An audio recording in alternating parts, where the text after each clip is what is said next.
Welcome to my channel. My name is Christopher Donald, and I'm going to be doing a demo on an enclosed ceramic box. So basically, it's a form that you make by first throwing a closed form and then making a flange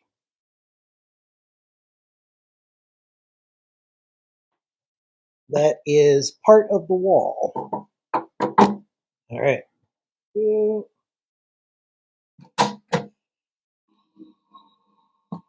I'm working with 1.5 pounds of clay.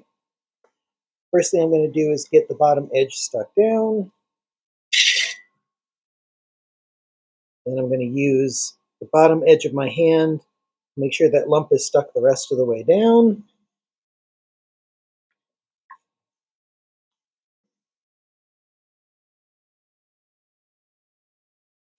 And then I'm going to cone the clay once or twice just to help center it. There's actually 2 points where you can center the clay. The first would be at this point as a lump. And the second is once you've opened the clay up in order to make the floor. It's not important if this is perfectly centered at this stage, as long as it's centered before you pull up the wall.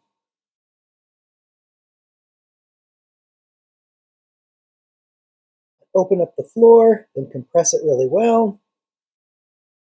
This is the point where often you've thrown that centering off as far as the collar that you've got here. If it's no longer centered or it wasn't centered, then after you compress your floor, you will center the collar. You can do by letting the clay run through your fingers like a rope, and then make sure it's centered before you do your first pull. For throwing these forms, since it's a box form, it's not a functional form like a mug or something where the weight really matters a lot, I would encourage you to not make these too thin. It actually makes it a little bit easier if your wall thickness isn't extremely thin in order to close the form and create a flange from the wall. I'm just going to do 2 pulls there.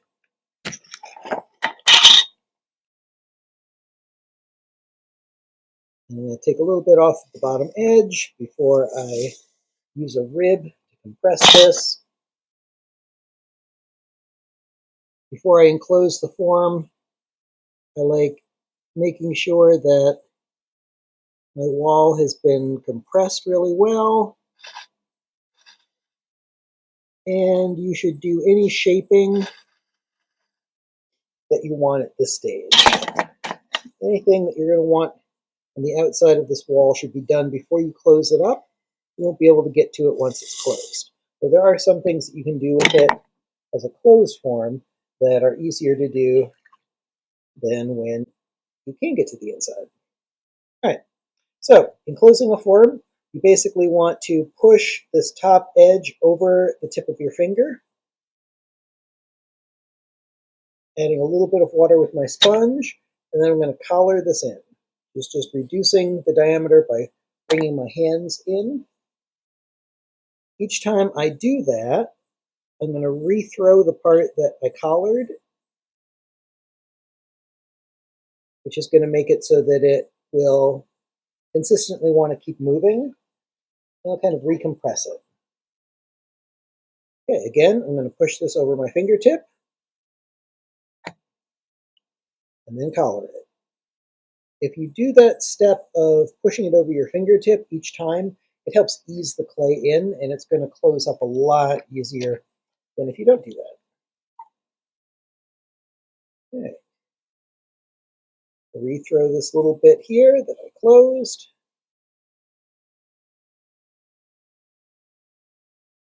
When you're done, this should all be pretty much the same wall thickness. All right, now for this final closing, I like to do this with a wooden tool. It's going to put more pressure in a smaller area than I can with my fingertips. So I'll close it most of the way with my hand, and then I'll use the wooden tool and push this the rest of the way closed. There we go. Once it's fully closed, it's going to have air trapped in it, and it's not going to want to collapse. And I'm just going to kind of compress that center point where I closed it up.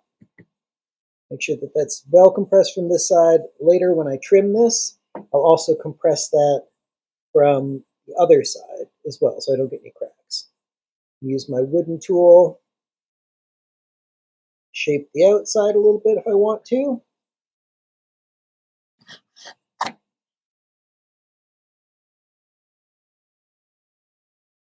There we go.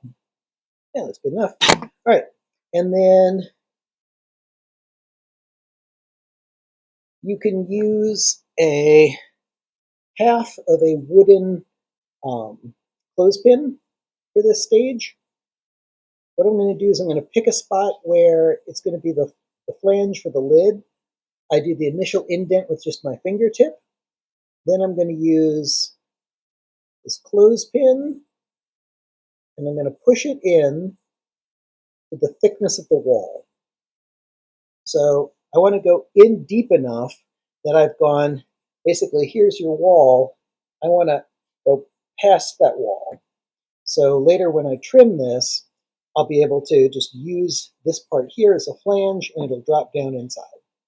And that is it. All right.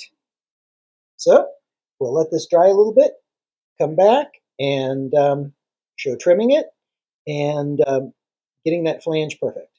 One nice trick that you can do with these is throw them on a bat and just leave them on the bat. Don't wire the piece off.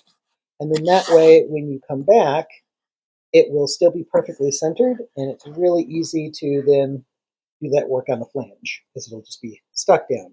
I actually don't have a bat. I'm just going to leave it stuck down on the wheel head and let it dry a little bit. And then we will resume in a few minutes. All right, bye. All right, welcome back. I've let this dry for a couple of minutes, and now we're going to cut these two pieces apart. All right, world's cheapest pin tool, pulled right out, pin pulled right out of the thing. Get this cleaned off. So you can use a pin tool, you can use a knife, whatever you're comfortable with. I've kind of learned to do this with pin tools, so kind of my go-to. Basically, you choose whether or not want the flange to be part of the bottom or part of the lid. I generally like making it part of the lid. Either one is fine. I'm going to run the pin tool along here, just gradually sliding the tip in until it pops loose. All right, so the inside of this is still a little bit damp. I wouldn't compress this yet, but it's a good time to clean this up and to stretch it out. I like to try and do this when the clay isn't too dry yet. That way, what you can do is, rather than just trimming the inside of the flange clean and flush with the wall, you can also stretch it out slightly. And it means that you don't have to trim anything off of the lid portion. So I'm just getting this cleaned up. My trimming tool and my fingertip. Smooth that off. There we go. And then I'll take my wooden tool and... All right, weirdly, my microphone died at this point. So I used the wooden tool to push the wall outward just a little bit. And then that will make it so that the flange will fit inside a little bit better. You can use the body of the box as a trimming chuck in order to trim the top part of the lid. And I also kind of straightened the lid out. When I cut it off, I bent it a bit into an oval. So I was just making it more round. You can pick it up and put it back down again in order to help center it on the chuck.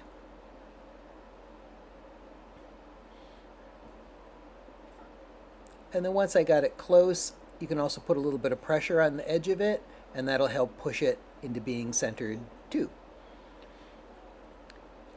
So I'm just using my trimming tool to clean up the flange on the lid portion of the box.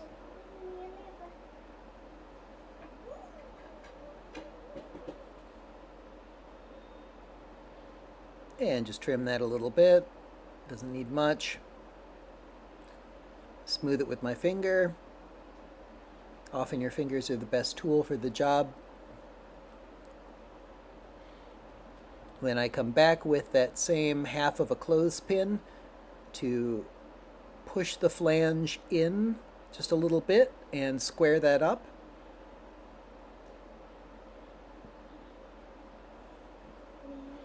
And now I can test the fit.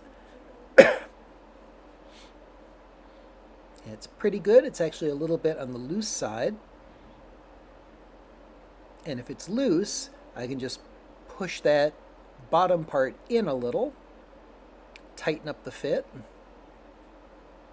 There you go. Nice and snug. You don't want it too snug, but needed to be a little closer than it was. The nice thing about doing this when it's a little bit softer is that you can push it in and out like that. Now I'm talking about wanting to make it so that the lid and the wall are perfectly flush. And that flange kind of changed the taper a little bit because I took out part of the wall. So now I'm just going to trim the top part of the box, the lid, so that it's actually flush with the bottom part of the wall or the body of the box. Doesn't need much, just a little bit, just so I get that nice blending between the bottom and the top. And I'm using a juice cap there in order to make it so that I can put pressure on it. This is actually still stuck to the wheel head, so I don't need it for pressure, but it also gives you a place where your finger can rest and it can slide and it can brace you a little bit when you're trying to trim. Use a metal rib there to burnish it a bit. Remove the trimming marks.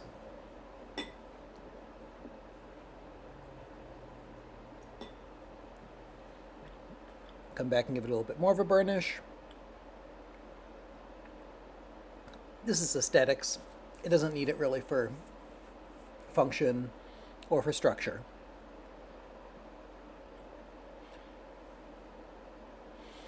And I'm just talking about how the inside of this lid actually should be compressed a little bit on the back side of where it was enclosed, but it's a little bit too soft. So I would do that later. I'd put it back into itself and just do a little compression on the back side.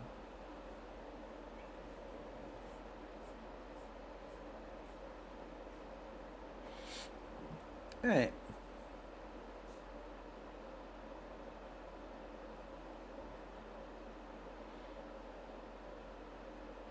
So I set that aside, use my wire, cut this loose from the wheel head, and now I'm going to go ahead and trim the underside. So I'll just clean this extra clay off of the wheel head, tap center the bottom. I've already got a bevel that I cut into it while it was still wet during the shaping process. Put my juice cap back on there. A little bit of water, hold it in place. Small amount of trimming.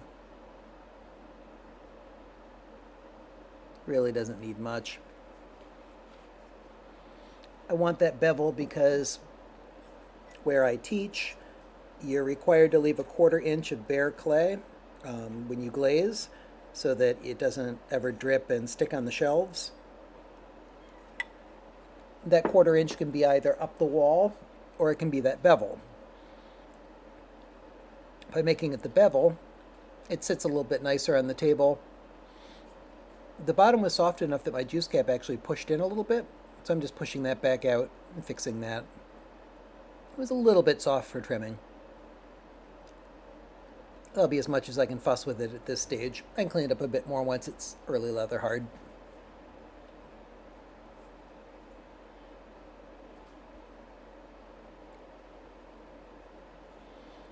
And I can go ahead and stamp my name on it.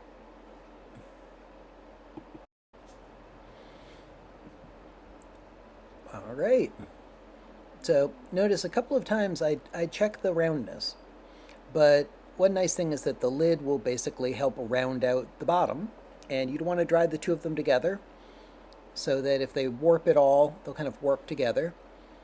And this is actually the point where I mentioned why I have the bevel on there as far as glazing, so you can keep that clean.